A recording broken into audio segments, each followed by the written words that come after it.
남과 북에서 각각 사형을 당한 김수임과 이강국. 김수임. 조선의 마타알이라고도 불리는 김수임은 광복 직후 이데올로기 대립 속에 희생된 비운의 여간첩인데 1911년 경기도 연천군에서 태어나 개성 선주교 아래 빈민촌에서 홀어머니와 함께 자랐다고 합니다. 집안은 하루 끼니를 걱정해야 할 정도로 찢어지게 가난해 불과 11세의 민며느리로 15세 신랑에게 팔려가다시피 하는데 명랑하며 솔직했던 소녀 김수임은 철없는 신랑의 횡포를 못 이겨 가출했다고 합니다. 다행히 미국인 독신녀의 양녀가 된 그녀는 덕분에 학업을 계속해 이화여전 영문과에 들어가게 되고 작가지망생 모윤숙과 기숙사 룸메이트로 지내게 됩니다. 김수임은 영어회화에 뛰어나 광복전 세브란스 병원 미국인 치과과장의 비서이자 통역으로 취직했는데 당시 공산주의자 이강국을 만나 동거까지 했으나 헤어졌다고 합니다. 김수임이 언제 이강국을 처음 알게 되었는지는 확실한 정설이 없지만 재판 때 김수임은 이렇게 증언을 했습니다. 이강국은 1942년 동무의 집에서 유칠 놀다가 우연히 알게 되었는데 그 다음날 이강국으로부터 점심을 먹자고 하는 청이 있었다. 그리하여 친하게 되었던 것이며 나 자신도 이강국을 처음 보았을 적에 첫 인상이 좋았고 인격이 고상하고 수재이고 독일 유학까지 하여서 교제하였다. 독일에서 공부한 엘리트 공산주의자인 이강국은 광복 뒤 민주주의 민족전선 사무국장이 되어 공산주의 운동의 지도급 인물이 됩니다. 이강국은 자신을 찾아온 김수임에게 비서를 제안했으나 김수임은 미국인 통역을 맡는 것이 좋다고 생각해 1945년 미군 정청통역관으로 들어갔습니다. 그녀는 1946년 가을 헌병감이 된 베어드 대령의 특별자문으로 고용돼 1949년 6월까지 미국 정부의 월급을 받게 됩니다. 그 후 김수임이 결혼을 전제로 베어드와 동거에 들어가는데 그들이 동거한 옥인동 주택은 일제시대 때 이완용이 살던 집을 미 군정이 압수한 것이라고 하지요. 김수임은 모윤숙이 만든 낭낭클럽이라는 주한 미군 대상의 사교클럽에서 미국인들과 친하게 지냈는데 베어드와 동거하면서 사교계의 여왕으로 부상했습니다. 이 낭낭클럽은 당시 최고의 지성을 갖춘 한국 여인들로 주로 이화여전, 숙명여전 출신들 100에서 150명으로 구성됐으며 이승만 대통령의 적극적인 후원을 받아 설립되었습니다. 총재는 김환란이었고 모윤숙이 회장으로 주도적인 역할을 했으며 노천명이 함께했는데 일제 말기 친일 행각을 벌인 여성들을 간판으로 세운 것입니다. 무튼 낭낭클럽은 겉으로는 영어를 잘하는 교양 있는 여성들에게 주한 외국인을 상대로 고급 외교를 하도록 조직한 비밀 사교단체라고 했지만 실제로는 미군에 대해 성노비를 하는 곳이었습니다. 이강국은 김일성 정권에서 토대 외무상으로까지 발탁되었는데 1947년부터 1년여 동안 이강국이 남한에 파견한 연락원들을 여러 번 자기 집에 숨겨두었다고 합니다.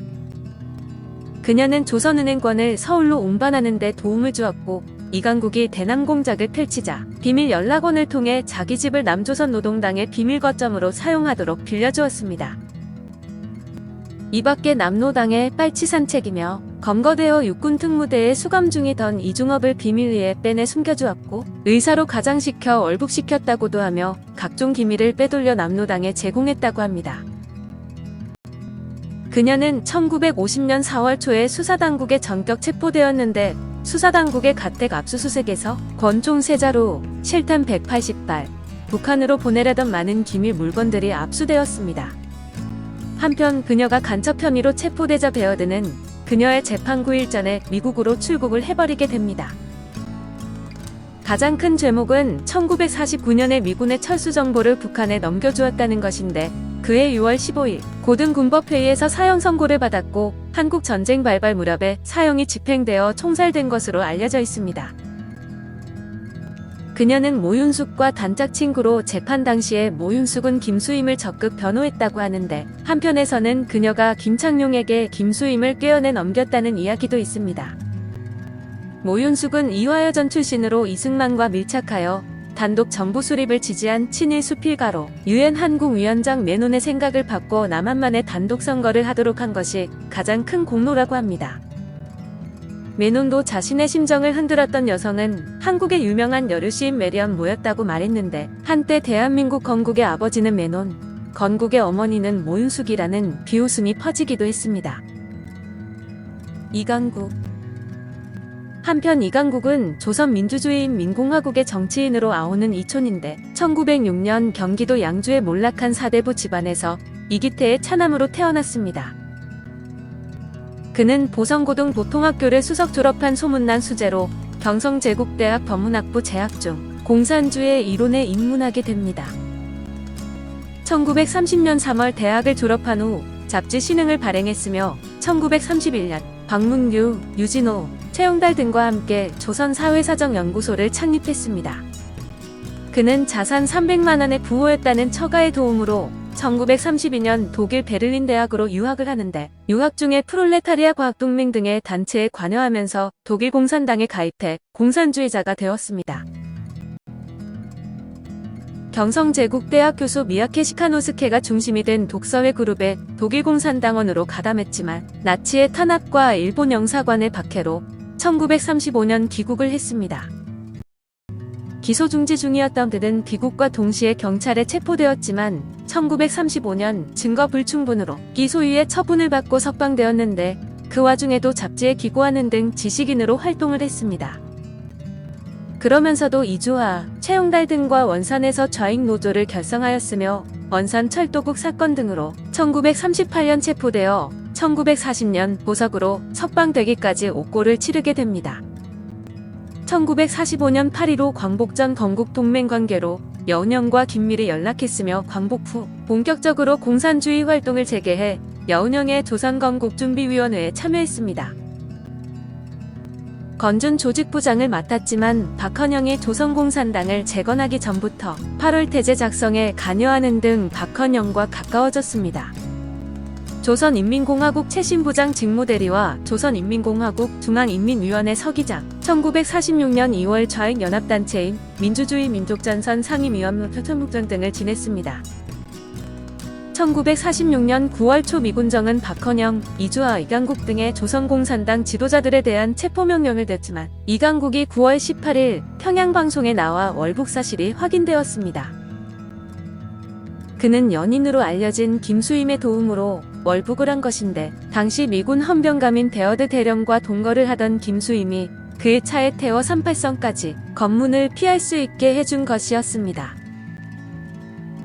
그러나 당시는 김수임이 아직 베어드와 그렇게 가깝지는 않았던 시점이었으며, 북의 자료에 의하면 박헌영이 월북하라고 지시해 월북 문제를 베어드와 상의했다고 합니다. 현대일보는 1947년에 월북했다 겨우 돌아온 학생이 북한에서 들은 이강국의 소식을 전하는데, 북에 온 것을 후회하나 돌아갈 길은 없고 북한의 정책을 비판하다 투옥되었다고 했습니다. 그러나 이강국은 1948년 8월 최고인민회의 초대 대의원에 선출되었고, 북조선인민위원회 사무국장, 외무국장, 조선인민군 병원장, 무역성 일반제품 수입 상사 사장, 조수항공사 사장 등을 지내게 됩니다. 그렇지만 한국 전쟁 휴전 무렵에 리승엽, 조일명, 인화 등과 함께 정부 전복기도 및 테러 살, 미국 첩자의 혐의로 체포된 뒤 1953년 실각했습니다. 이강국은 1953년 남로당 사건에 연루되어 군사재판에서 사형 선고를 받고 2년 뒤인 1955년 처형된 것으로 알려져 있습니다. 그러나 2001년 9월에 공개된 미군 정보장교인 조지 실리 소령의 보고서에 의해 이강국이 미군 방첩대 요원으로 분류되었다는 것이 드러나게 됩니다. 이것은 기존 통설대로 이강국이 김수임을 통해 남한 정보를 수집해 간 것이 아니라 거꾸로 베어드가 김수임과 연결된 이강국을 통해 북측 정보를 수집했을 가능성을 시사하는 것입니다. 레이첼이 들려주는 사랑의 뒷이야기.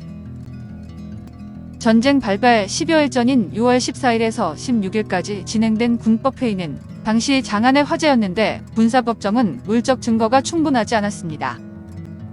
재판부가 인정한 증거 중의 하나인 김수임이 베어드 대령에게 건네받았다는 정보는 이미 한 단행물에 게재된 내용이었습니다. 당시 담당 검사였던 오제도가 증거로 제출한 권총은 재판 과정에서 기각되었고, 오 검사는 간첩으로 지목된 이중업과 김수임을 연관시키려 했지만 상부에서 억지라고 판단해 제외시켰다고 합니다. 이렇게 자백 등에 의거해 김수임에 대해서 1950년 6월 16일 벌어졌던 마지막 재판에서 법정은 사형을 언도했습니다. 재판장은 한 남자에 대한 애정이 간첩 행위를 정당화할 수는 없다는 요지로 판결했다는데, 군법회의 판결문은 규정상 영구 보존되어야지만 현재 김수임 판결문은 행방불명 상태입니다. 한동안 그녀에게는 별명처럼 스파이며 요구라는 혐의가 더 씌워졌지만 2001년 리강국이 실제로 미국 정보원이었다는 사실이 밝혀지며 김수임도 스파이가 아니었음이 알려지게 되었습니다. AP통신이 2008년에 미국 국립문서보관소에 보관된 기밀 자료를 토대로 조작 의혹을 제기하는 등 당시 발표된 내용이 사실과 거리가 있다는 주장이 계속되고 있습니다. 김수임의 아들 김원일은 자신의 아버지 베어드는 당시 기밀에 접근할 수 있는 위치에 있지 않았다고 주장했는데, 그는 어머니의 명예 회복을 위해 노력하고 있다고 합니다. 김원일은 아버지 베어드가 미국으로 가버리고 어머니 김수임은 사형을 당한 후에 옥인동 집에 홀로 버려졌는데, 다행히 청량리 위생병원 간호사였던 안기분의 양자로 미국으로 가게 됩니다. 김원일은 미국 로스앤젤레스에 거주하고 있으며 라 시에라 대학의 교수로 일하고 있는데, 김원일이 양로원에 있는 베어드를 찾아갔을 때 베어드는 김원일의 아버지는 자신이 아니라 스미스 씨라고 말했다고 합니다. 김원일은 이렇게 말합니다. 어머니는 역사라는 장기판의 조리였다. 역사에 익사한 사람이다. 북한에서 역시 간첩 혐의로 처형당한 이강국과의 비극적인 사랑과 죽음에는 극적인 요소가 풍부했고 반공에도 좋은 소재라 자주 영화와 연극, 드라마에서 다뤄졌습니다. 영화 나는 속았다, 특별수사본부 김수임의 일생, 낭낭클럽, 연극나, 김수임, 드라마로는 서울 1945 등이 있으며 이화여전 후배인 전숙희가 쓴 논픽션, 사랑이 그녀를 쏘았다가 있습니다. 1964년 영화 나는 속았다에서는 문정숙, 1981년 MBC 제1공화국에서는 정혜리, 1985년 KBS 새벽에서는 윤미라, 2006년 KBS 서울 1945에서는 한다감이 김수임의 역할을 했습니다. 그대는 나에게 전부로 와닿았습니다. 나는 그대의 아름다움만을 사랑하진 않습니다. 그대가 완벽하게 베풀기만 했다면 나는 그대를 좋은 친구로 대했을 겁니다. 하지만 그대가 나에게 즐겨 할 수 있는 부분을 남겨두었습니다. 내가 그대에게 무엇이 될 수 있겠기에 나는 그대를 사랑합니다. 서정윤